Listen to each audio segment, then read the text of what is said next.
Hi everybody, it's jwitty. Hope everybody's having a great day. Welcome back to my channel. So it's experiment day, and my husband had picked me up these micro powdered pigments off of Amazon, and they are by a company called Limino, if I'm pronouncing it right. Limino. And these are little packets of pigment. There are a total of 53 colors, and they come in these little 5-gram baggies. You know, five grams of micro powder in these baggies. And I think he paid like $18 off of Amazon for them. So he thought it would be fun for me to experiment because he saw that in their advertisement on Amazon, they have been used in pour painting. They're also supposed to be good in resin. That's going to be my base coat right there. That's the Sherwin Ovation Plus Satin Ultra White. So anyways, getting back to the pigments, you can use them in resin, you can use them in soap making, and making your own makeup, nail polish, you name it. But he saw it advertised or pictured in pour painting, so he thought it would be fun for me to experiment. So that's exactly what I did. Now I'm pouring my base down directly out of the can of the Sherwin. I didn't add anything to it. It's strictly, I mixed it up. And then poured it straight out of the can onto the canvas. My pigments I mixed with some Liquitex Gloss Medium. And I wetted them down first with that. And I was real careful. I did wear a mask. And out of the little baggie, I took maybe a little pinky nails worth of pigment, maybe that and a half out. And I wetted it down with the Liquitex Gloss Medium. Then my medium mixture that I added the colors, the pigments, once they were wet to, is I used the Behr Premium Plus Deep Base 3300 and some Minwax Polycrylic Clear Gloss and some Golden GAC 800. And I mixed that together really, really well. I kind of just played it by ear. I think I put about maybe 10 tablespoons of the Minwax polyacrylic into the Behr Medium Plus Deep Base. And then that was I used about probably 8 or so ounces of that, of the Behr base, if I'm making any sense. And then a splash of Golden GAC 800. I just kind of eyeballed it. Like I said, this is purely experimental. My CA that I'm using to swipe over these colors is, of course, the Amsterdam Oxide Black with Australian Floetrol. So I don't know that I'm going for any type of real composition here, more than I'm trying to see how these are going to react and what they're going to do, and play with, the other, the base paint, the cell activator, and just see how well they do, with the consistency of the thickness of, what you would use for like a bloom swipe.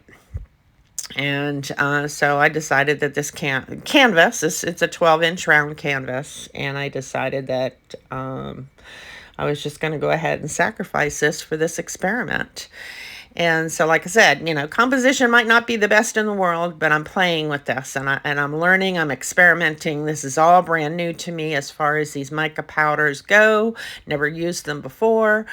Thought it would be interesting to see how they would do for like a bloom swipe with the kind of recipe that I use for the ones that I've done previously. I'll tell you though, I did not like this color scheme against the ultra pure white with the Sherwin pure white base. It just wasn't doing it for me. And here I'm just playing around. I'm trying to pull, scoop under, pull out. Wasn't having any real luck with that on either side, as you can see. So I'm just playing.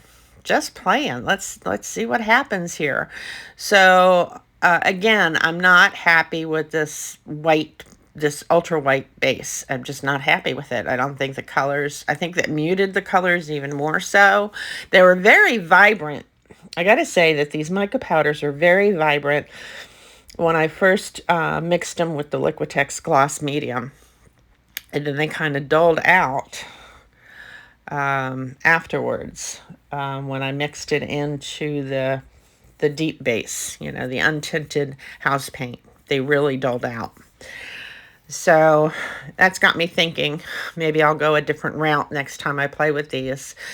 But as I'm explaining, I'm not liking the white base. So I had a sample, one of those little teeny tiny, like 7.5 ounce sample paint jars that you can get from like either Lowe's or Home Depot. That's usually on their clearance rack for like $1 or $1.25. Sometimes they're 75 cents.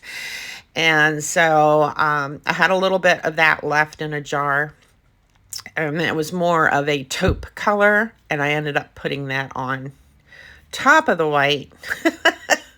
Again, did not, you know, use anything to thin it out. Just poured it on there and spun it out. And that's when these colors began to pop and to me look better against, you know, more of a taupe color. And so, but like I said, you know, there we go. You see, now they're looking more vibrant than they were a moment ago just on the white. So I was much happier with that. I don't know. It was fun experimenting. I thought for sure that I was gonna have a lot of cracking and crazing because the paints were so thick. Even though I mixed the micro powder pigments with GAC 800 in the pouring medium mix, if that's making sense.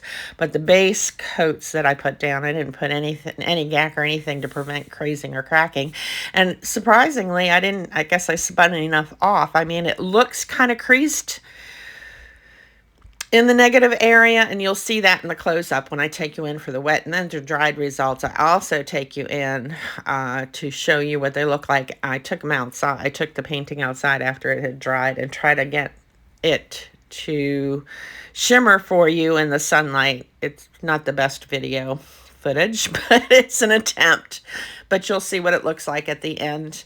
Wet, dry, indoors and outdoors. Best way I can explain it to you. I don't know. But I had fun. I'll probably be playing with these more in the future. I mean, I've got 53 colors. Still have these colors that I used here, which are the Whine. One of the micro powder was, the color choices were Whine, moss, lavender, mint, and gold. And now that I read that, I'm glad I read those colors off to you, because one of the mica powders I didn't mix with the Behr Premium Deep Base, the pouring medium. I actually ended up using the Liquitex Gloss Gel and just mixed it with that. If I'm making any sense, I wanted to see how that color would work doing it that way. And as of course, when you see in the close-up the mint color, you don't even really see it, so it kind of disappeared in all of this. So maybe the gloss gel isn't a good choice of binder or medium to use. It just kind of, you don't really see the mint. You see the moss, but you don't see the mint in there, or at least I don't. So anyway, here's the wet results coming up. And I mean, it's not terribly bad. They're very vibrant, if you ask me. It's not the best in composition. I mean, I spun and tilted the crap out of this. So playing around, it was really, really thick. What can I say? Maybe I'll try a different type of formula next time. Maybe just mixing it with the Liquitex Gloss Medium. It was fairly runny. Maybe I'll use that concept and leave it as it is and not add it to anything else, and try it in a blowout or a Dutch pour and see what happens on a little canvas for my next experiment. I just got some Josana gloss varnish in. I ordered some of that, so I think I'll probably give that a try with them as well. And, you know, they're strictly experimental, but, you know, 53 colors, they're 5-gram packets, 17 bucks. What the heck? Let's play around. I mean, beautiful colors. They look gorgeous in their little packets. They're the mica, they're the shimmery, you know. They're beautiful, beautiful. So give it a try and see, you know. Honestly, I think they dried okay. Again, here we're coming up right now on the dried results where I take you out, and I'm actually outside showing you what they look like. But you can see how thick the paint was and how I tilted. And the creases, it's not really cracked. They're just creased. It was so thick, and I spun it so much. But it's not too bad. There's some glimmer there. There's some shimmer. I think the colors are really pretty. So, and then I'm bringing you in here for the dried results inside.